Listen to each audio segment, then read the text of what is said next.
I have to admit that historically, marketing is something that we've been quizzical about. It's something that other people do, but obviously the big question mark for us. But bearing in mind, effectively, we are a crime specialist chambers. We are not rich. Our income is publicly funded, and we've got to be careful with every penny we get in, particularly in 2020 during lockdown. But what I would say is we have embarked on a marketing strategy with a marketing consultant, and we found it to be very successful. And really, we're developing two areas, and one area is marketing ourselves, I suppose, to be frank, to other members of the bar and of the chambers. But a core element also is and this might sound curious, is almost marketing ourselves to ourselves.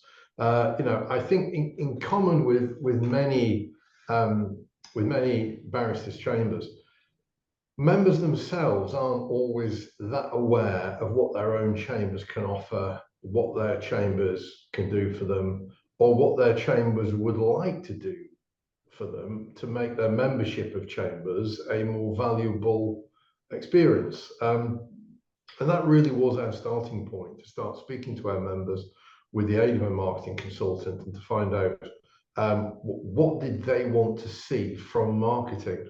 Because everybody glibly says we should do more marketing, but when you ask them the question, well, what do you mean? Probably what they mean is advertising. But we discussed with the members as a start point, and we've developed a number of strategies from that. We've tried to do a lot more communication within chambers. We've tried to do a lot more communication extra chambers. We had LinkedIn profiles and associated other profiles that really, although we'd have them for years, weren't particularly exciting. There wasn't much happening on them, or if there was stuff happening on them, it's pretty much the stuff that's happening on any other chamber's LinkedIn stream or website. So we've had a lot more focus on getting stuff out about ourselves. I think we've spent a lot of money on just making ourselves look more attractive. I think you've got to accept, people like to come to nice places. We've spent an awful lot of money on renovating the building, decorating the building, making ourselves feel better about ourselves. And let's face it, being a member of a chambers is an expensive exercise. And as I've mentioned in a separate podcast, whilst we've been doing this, we've actually cut our rent by about 22.5% over the last 8 years. So whilst we have been able to spend more money, we've done it in conjunction with efficiencies. But I just think the entire process has made us more attractive. Hopefully it makes members feel they're getting better value for money.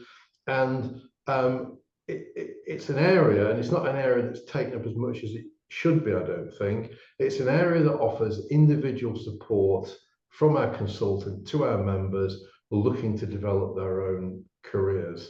And particularly within that, I'm thinking about applications for judicial posts, applications for silk. And of course, as many members of many chambers will know, at the moment, that is an area where there are lots and lots of independent consultants charging eye-watering figures to help people to get through an interview. So again, I think that's a valuable internal resource that we've been able to offer to members. And I think it's also quite instructive, going through the process of marketing. It makes you look at yourself more. It makes you look at the services that you offer. It makes you think about how you can improve, and what you're doing wrong and how you can do it better. So I think all in all, the entire thing has been a positive process for us, and I'm sure it will continue to be so.